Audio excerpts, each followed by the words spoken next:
The Messiah said, "When you come to know yourselves, then you will become known, and you will realize that it is you who are the sons of the living Father. But if you will not know yourselves, you dwell in poverty, and it is you who are that poverty."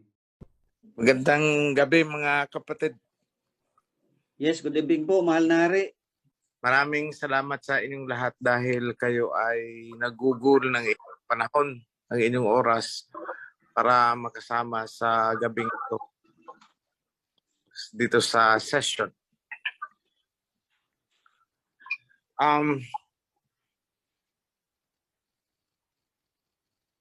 Napakaganda ng pagtatalakay. Simple at straightforward ang mensahe na ibinigay sa atin ng ating Prime Minister. Gusto ko pong ayoko namang isipin ninyo na ang pagbigay namin ng mensahe ay overkill. It's not overkill actually dahil hanggang sa kasalukuyang panahon meron pa ring hindi talaga alam o kung alaman is ayaw talagang sumunod sa mga protocols natin. So, nais ko pong ma-realize ninyo na sa bawat ginagawa ninyong hindi pagsunod ay additional burden o bagahe na nagpapabigat sa ating biyahe. So, kung ako ang tatanungin ninyo, maka-classify natin ang ating mga kasamahan sa kawan as either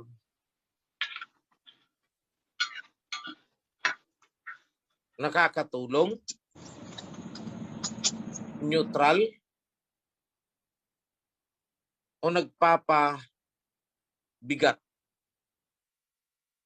ng ating paglalakbay. Tatlo lang yan. Nakakatulong, tumutulong. Neutral, hindi naman pabigat, pero hindi rin naman tumutulong. At yung pangatlo is yung talagang sagabal sa ating adhikain o pag-asenso natin ng ating kawan. So nais kong magmuni-muni kayong lahat. Saan ba kayo dun? Where do you belong? Nakakatulong? Hindi nakakatulong? Pero hindi naman nakakasagabal? O talagang sagabal na talagang nagpapabigat? Mahalaga pong maisip po natin yan. Lalo na ngayong sa kapanahon ito na marami tayong dapat asikasuhin, mga concerns na dapat paggugulan ng panahon at priority ng mga officers.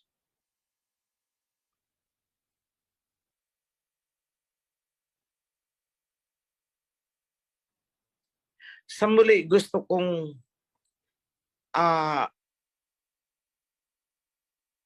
maging aware kayo sa ano ba talaga yung role ninyo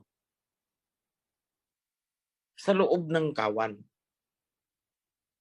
At kung alam ba ninyo ang role, the next question is, ginagawa ba ninyo?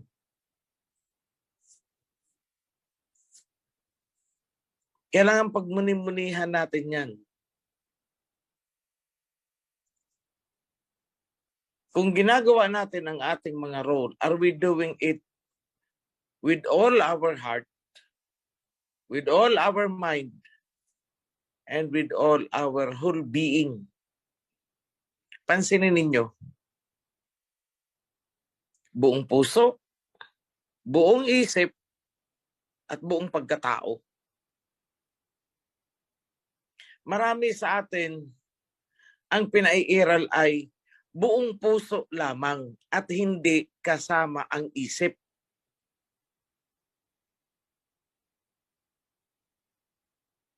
Nakuha niyo po. Marami dyan, buong puso lamang na ginagampanan ang kanilang papel sa loob ng kawan.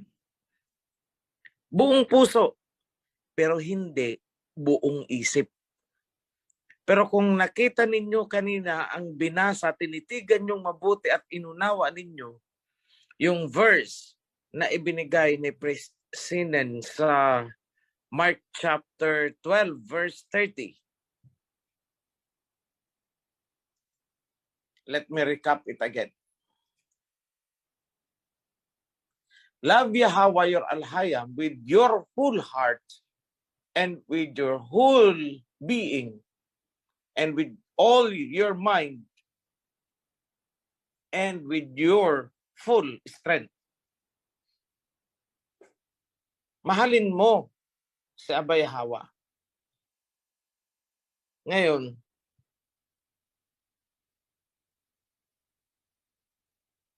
paano ba magmahal? Baka dali kasi basahin yan eh. Pag hindi mo nginuya yan at dinigest, hindi mo yan maintindihan. Paano ba talaga ang pagmamahal kay Abay Hawa? Paano?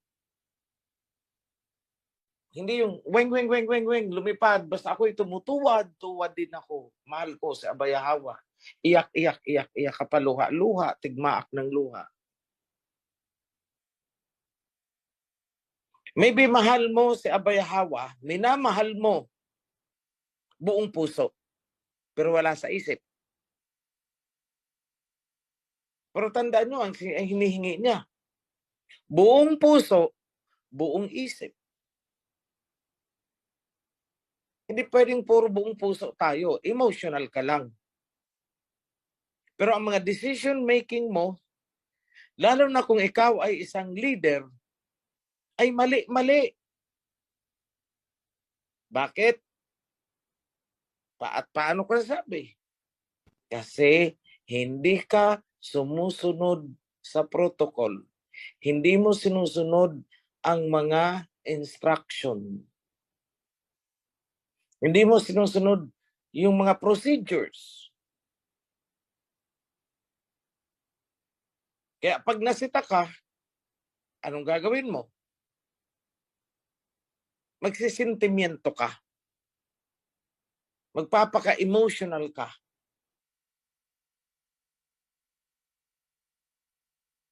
Hihingi ka ng tawad. Humihingi ng tawad. Marami sa inyo ang humihingi ng tawad pag nagkakamali.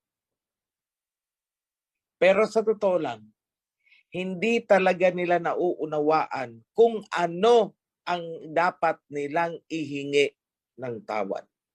Hindi talaga nila naiintindihan kung ano ang kanilang pagkakamali. Bakit hindi naiintindihan kung saan sila nagkamali? Kasi ayaw unawain ang mga instructions.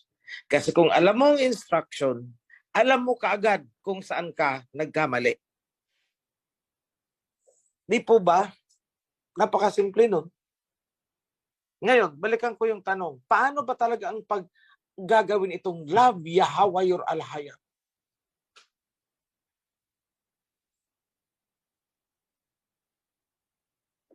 Paano ba? Love Yahweh your Alhayam. Basta maging faithful tayo. Basta magtuwad tayo. Basta maghaleluya tayo. Basta magkanta tayo. Hindi po ganun.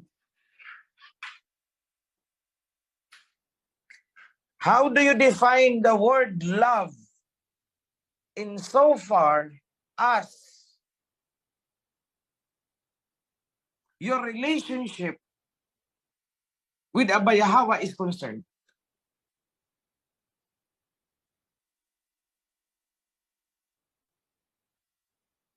Paano mo tutuparin ang mahalin mo si Abay Hawa?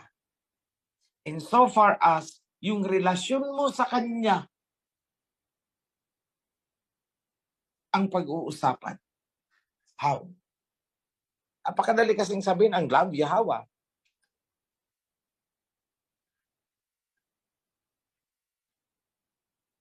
Nasaan ang clue?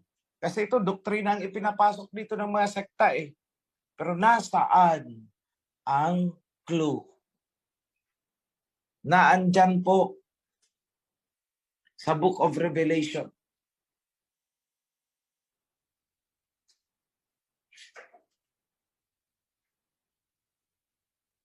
Blessed are they who obey my commandments. Nandyan ang clue. Obedience. If you love me, keep my commandments. Actually, hindi lang commandments ang tinutukoy dyan eh. Keep my covenant. Obey my covenant. Sundin mo ang nilalaman ng tipan. There we go. Pagsunod. Ang ibig palang sabihin ng love Yahweh with all your heart, with all your mind, with all your soul, and with your full strength, ang ibig palang sabihin nun, ay sundin mo ang kanyang kalooban. Nasaan makikita kung saan ang kalooban ng Aba? Hindi po yan sa panaginip-panaginip. Sinusunod ko ang Aba kasi nagparamdam siya sa akin panaginip. Hindi po ganun. Hindi mo kailangang managinip. Hindi kailangang ipapanaginip sa'yo kung ano ang nilalaman ng kanyang kalooban. Hindi po yan special communication. Because that communication was given long time ago para sa lahat. Alam ng lahat. In one word, covenant. Anong nilalaman dun? Yun ang sundin mo. Yan ay kung talagang mahal mo si Aba Yahweh.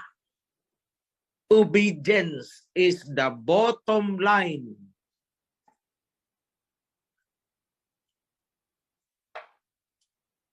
Makikita niyo yan mga kapatid mula sa Old Testament kasi dito sa New Testament ampaw na eh. Ampaw na ampaw. Doktrinang doktrina. Pero sa Old Testament very clear. Obey my laws, decrees, and statutes na ibinigay ko sa pamamagitan ni David at ibang mga prophets. Nandun. So kung tatanungin nyo ako, paano ba gagawin ang love Yahweh? May action. Ano yung action? Obedience.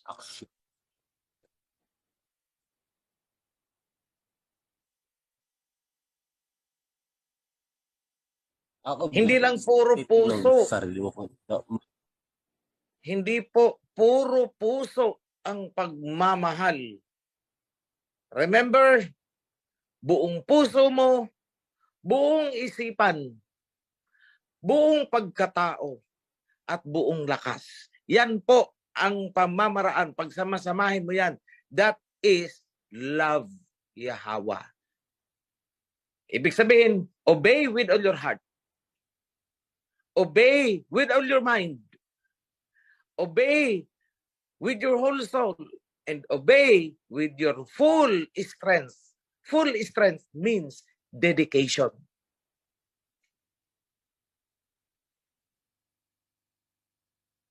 Ngayon, paano naman ini-implement ang sinasabing kalooban ng Aba? Doon mo makikita ang role mo. Hindi ba't ang Aba ay may sinabi?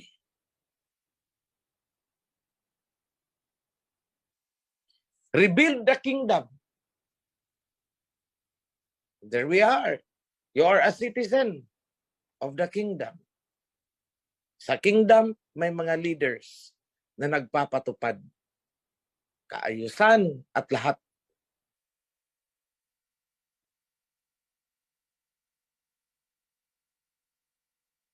May mga tao na namumuno. Hindi po pwede na sasabihin, bakit ako sunod ng sunod sa'yo? Pantay-pantay lang naman tayo. Hindi po ganun yun. Dahil sa aminin po natin, o hindi po talaga tayo pantay-pantay. Mula sa physical hanggang sa spiritual level, may pandak, may matangkad.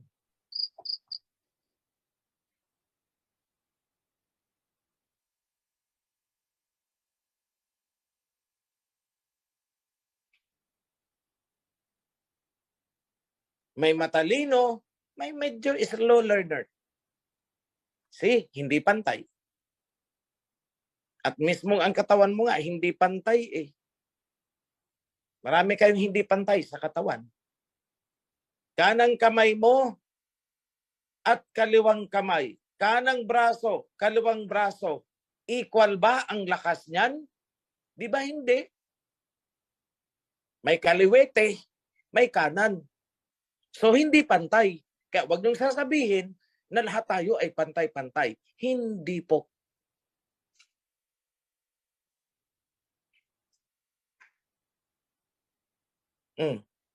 Kahit sa mga babae, sa katawan nyo, tingnan nyo, yung breast ninyo.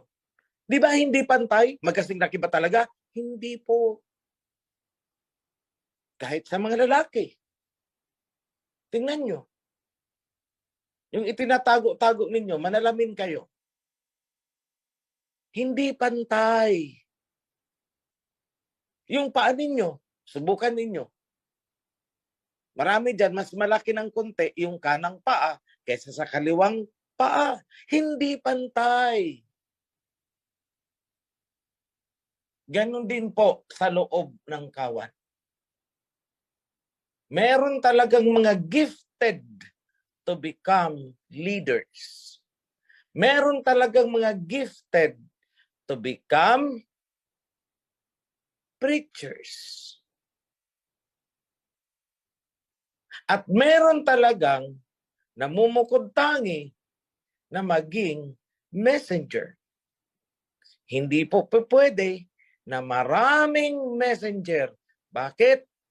Kaguluhan ang aabutin. Baka hindi pare-pareho ang pagsasabihin ng 4 o 5 messenger. So, alam ng aba yun. That's why, isa lang ang kanyang mensahero. Hindi po pantay.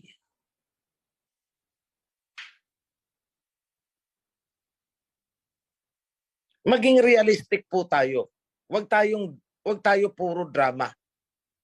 Para alam natin kung paano gawin ang love me with all your heart and with your mind.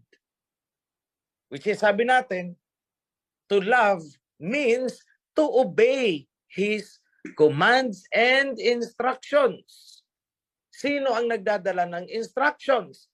You have now the officers. From the top down to the bottom. Ngayon, kapag may mga officers na iba ang instruction na ipinapatupad at taliwas doon sa instruction ng mas nakakataas sa kanya, then something is wrong. May mali, may problema dyan sa leader na yan.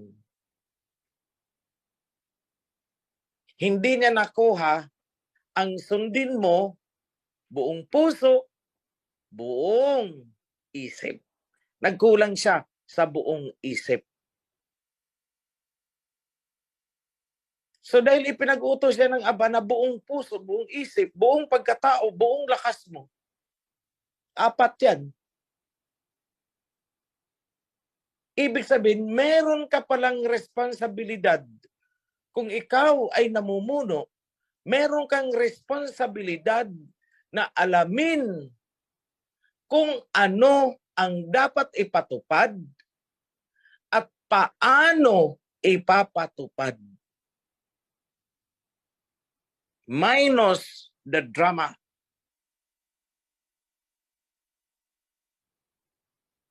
Minus the drama. Alamin nyo ano ang dapat ipatupad at paano ipapatupad. Yung paano ipapatupad, medyo challenging yan. Medyo mahirap talaga yan. Dahil kayong mga leaders, iba-iba ang personalidad ng mga tao na inyong kinakaharap.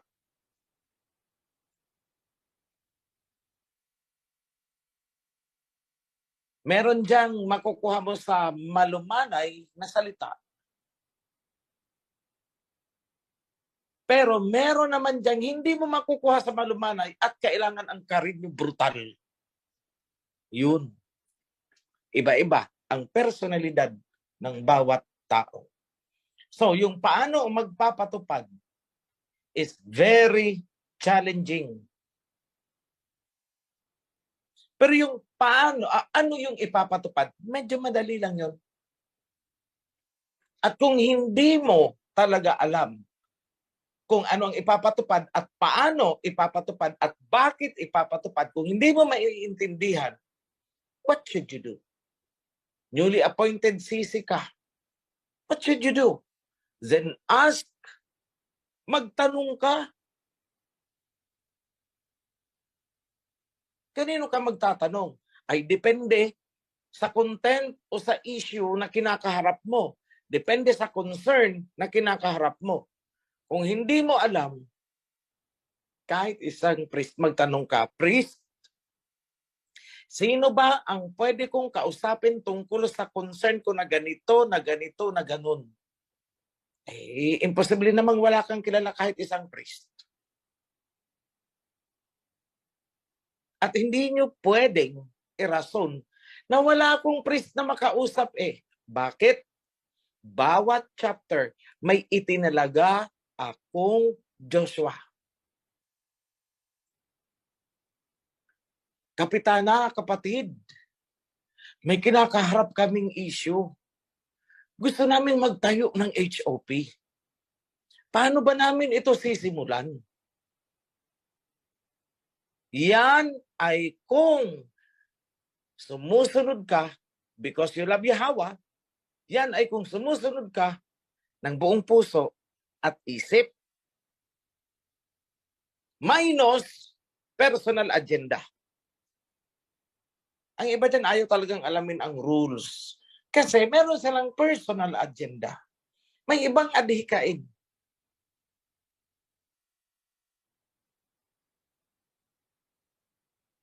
I'm sorry.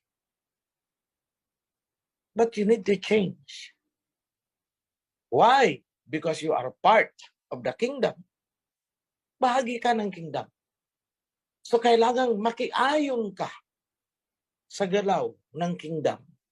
Makikiayon ka sa sistema ng kingdom.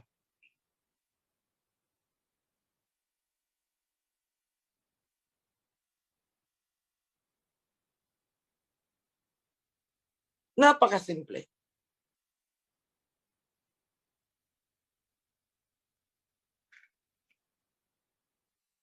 Kung ikaw ay sisi, ang concern mo ay administratibo.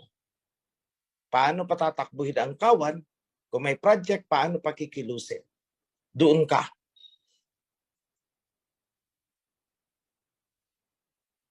Kung ikaw ay priest, nasa spiritual ka, anong gagawin mo? Guidance ka dito sa sisi. Sisi, mukhang may kulang yata sa ginagawa mo. May project na gustong magtayo ng HOP, tingin ko kailangan natin, sisi, magpaalam sa taas na may plano tayong ganyan. Para tayo ay mabigyan ng tamang gabay. At hindi tayo, sisi, pwedeng magdesisyon na tayo lamang sa sisi na ito. Bakit? Kasi hindi tayo nag-iisang chapter. There are other chapters na pwedeng maging affected. Yan po ang role ng priest. Additional role ng priest. Kapag ang mga itinuturo ay ang dating sa kawan ay teka, nakakalito. Ang tatanungin nyo, siyempre, is yung priest.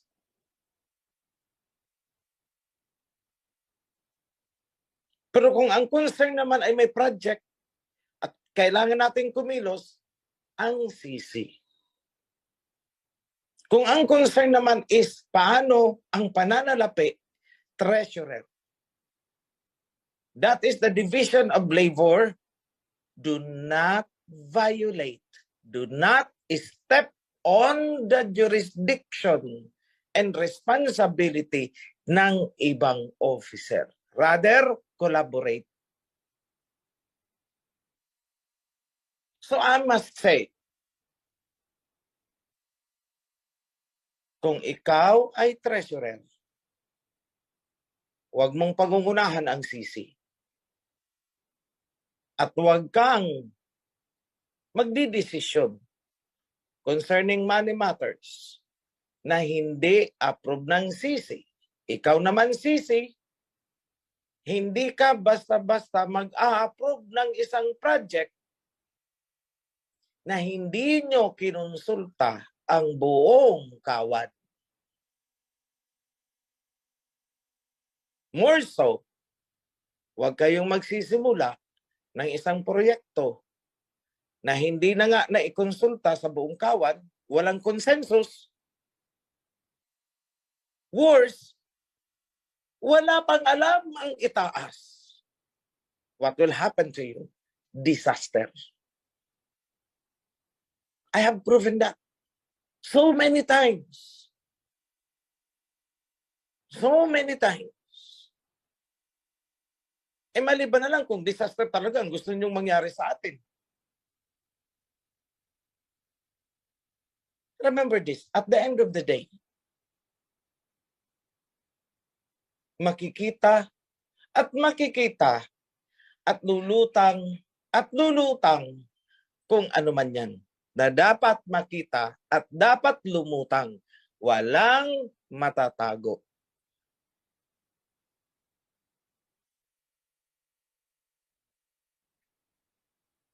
Ngayon, I appreciate yung mga talagang may pagmamahal kay Aba, sumusunod buong puso, pero hindi buong isip. Kaya bigay ng donation sa maling tao. Despite or sa kabila ng napakadami na naming instruction.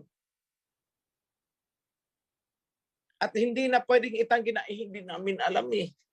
Hindi na po. Wala na po yun. Hindi na po namin tinatanggap ang ganyan. You are not new. Hindi kayo baguhan. All donations in cash or in kind dadaan sa national. Maliban na lang kung napakaliliit na donation, 1 kilong bigas, huwag nyo nang idaan sa national.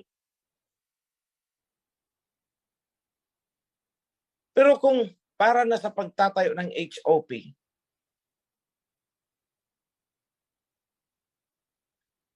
at hindi mo idadaan donor sa national, alam mo, ang ibinibigay mo na pera, hindi po blessing ang kinalalabasan, kundi source ng hindi pagkakaunawaan.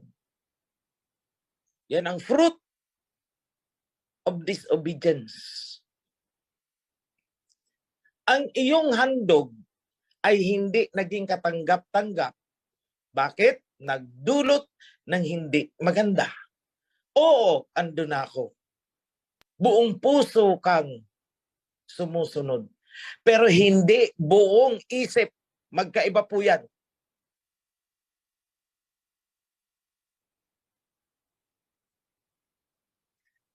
Magkaiba po yan. Kaya nga may mga advisors tayo eh.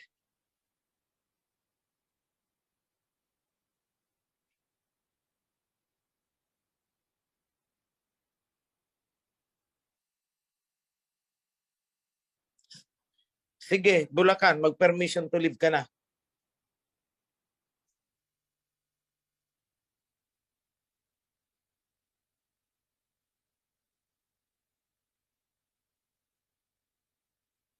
O, yung mga gustong umalis, umalis. You don't want to hear what I'm saying? Ayaw niyong marinig? Fine.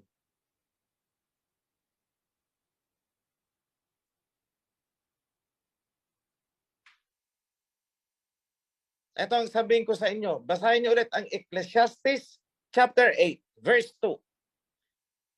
Do not be in a hurry to leave the presence of the king. Huwag kayong magmamadali na umalis sa harapan ng king.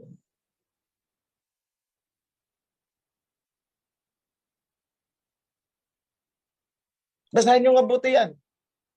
Hanggang chapter 2, verse 4, 6. Sa dulo. There is proper time and procedure for any matter. Sa lahat ng gawain, undertaking, may tamang panahon at may tamang procedure o pamamaraan. Kaya nga, buong isip, procedure, isip.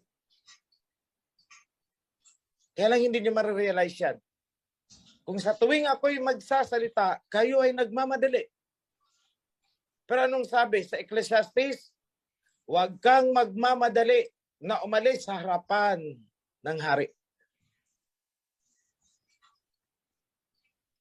Do not be in a hurry to leave the presence of the king. Dahil mawawalan kayo ng direksyon.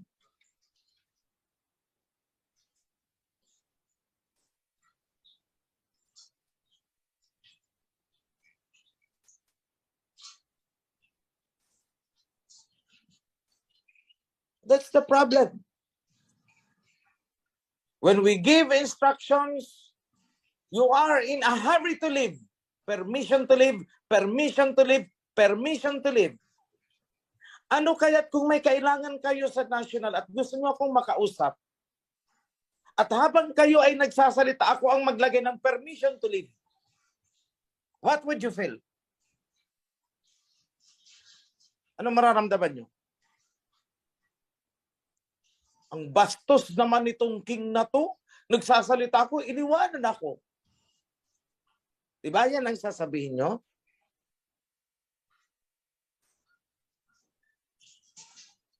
Yes.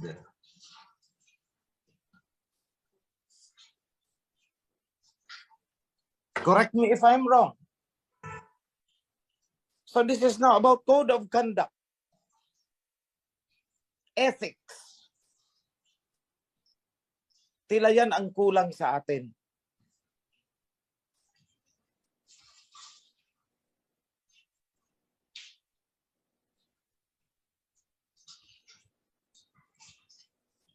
Ayoko nang isali ang salitang respeto.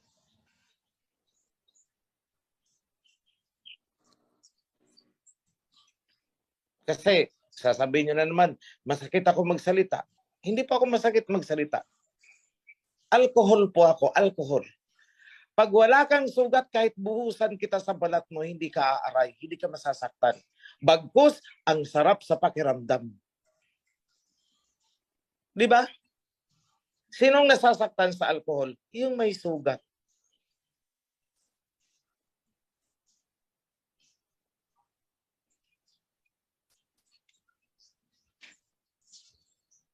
So, pasensya na. I did not prepare any topic. I did not prepare PowerPoint. You know that? From the very start, hindi ako gumagamit ng PowerPoint. Because I rely on what will be poured on me. Kung anong ibubuhos sa isip ko. Sa oras na ako'y magsimulang magsalita. The whole day, may bisita ako. Palitan, palitan, palitan, palitan. Pag alis ng isa, may papalit na isa. So how can I prepare? Wala akong panahon dun. Na hindi ko nga yata nagawang maligo ngayong araw na to. Truth. Totoo yan. na hindi ko nagawang maligo ngayong araw na to.